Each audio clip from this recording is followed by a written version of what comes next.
Banyak yayasan sudah merasakan pengelolaan keuangan yayasan yang berhasil karena ini. Halo teman-teman, kembali lagi di channel YouTube KJASP Official. Aktivis yayasan, mana suaranya nih? Sudahkah mengelola keuangan yayasan dengan baik? Kira-kira apa ya rahasianya? Kenapa pengelolaan bisa tertata dengan baik? Ya, rahasianya adalah dengan adanya peran dari standar operasional prosedur atau biasa kita kenal dengan SOP, terutama di SOP keuangan ya.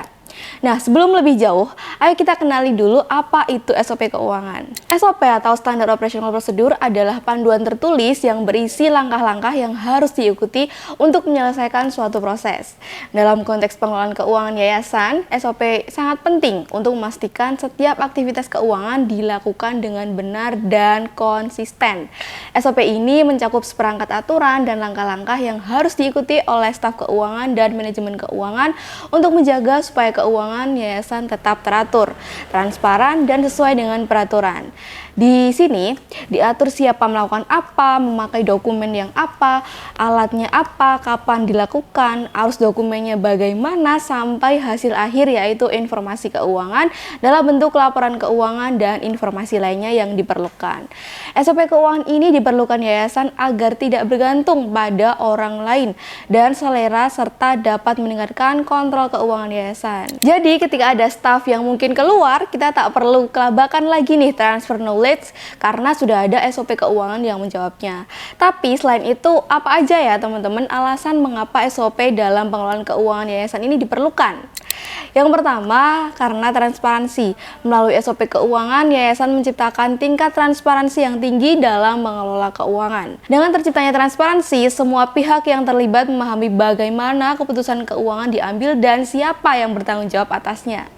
Yang kedua adalah akuntabilitas. Setiap orang memiliki tanggung jawab yang jelas dalam setiap tahap proses keuangan. Yang ketiga, efisiensi. SOP keuangan membantu mengurangi kebingungan dan meningkatkan efisiensi kerja dengan memberikan panduan yang jelas. Yang keempat, kepatuhan. Memastikan bahwa semua tindakan keuangan sesuai dengan hukum dan peraturan yang berlaku. Yang kelima, mencegah terjadinya fraud atau penyalahgunaan keuangan. SOP juga berfungsi untuk mencegah terjadinya kecurangan keuangan atau fraud dan penyalahgunaan dana. Dengan prosedur yang ketat, perusahaan dapat mengidentifikasi dan mengatasi potensi risiko.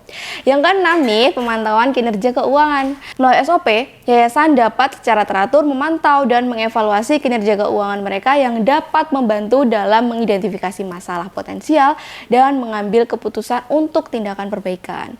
Lalu apa aja ya isi dari SOP keuangan ini teman-teman?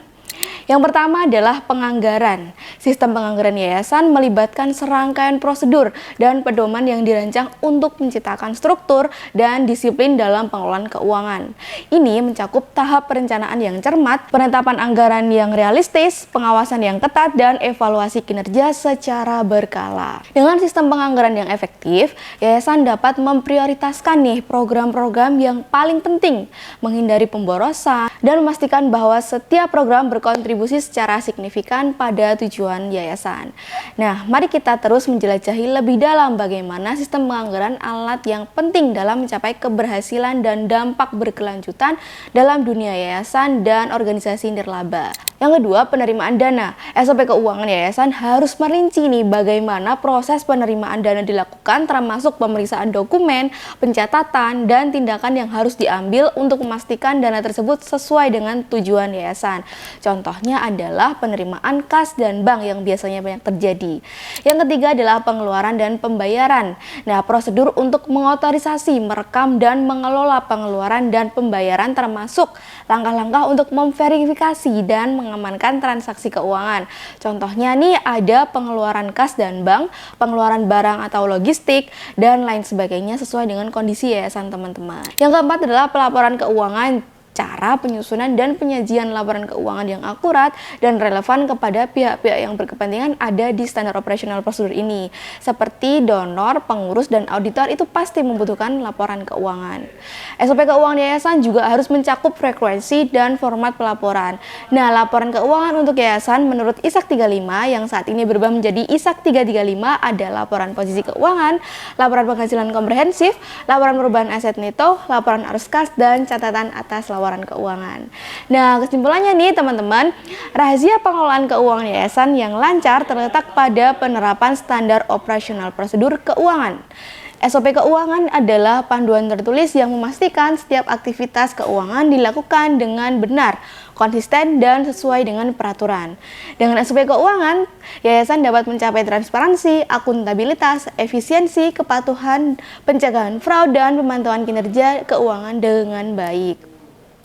Komponen utama dari SOP keuangan mencakup penganggaran, penerimaan dana, pengeluaran, dan pembayaran. Serta yang terakhir adalah pelaporan keuangan yang akurat dan relevan. Dengan SOP keuangan, yayasan tidak akan bergantung pada individu tertentu dan tetap beroperasi dengan lancar meski ada pergantian staf. Nah, sampai di sini dulu ya teman-teman pembahasan SOP keuangan yayasan. Selebihnya mau tanya apa lagi nih teman-teman? Komen ya. Sampai jumpa di video selanjutnya ya teman-teman. Jangan lupa like, komen, dan subscribe untuk dapatkan informasi menariknya dari kami. Salam sehat dan salam growth mindset.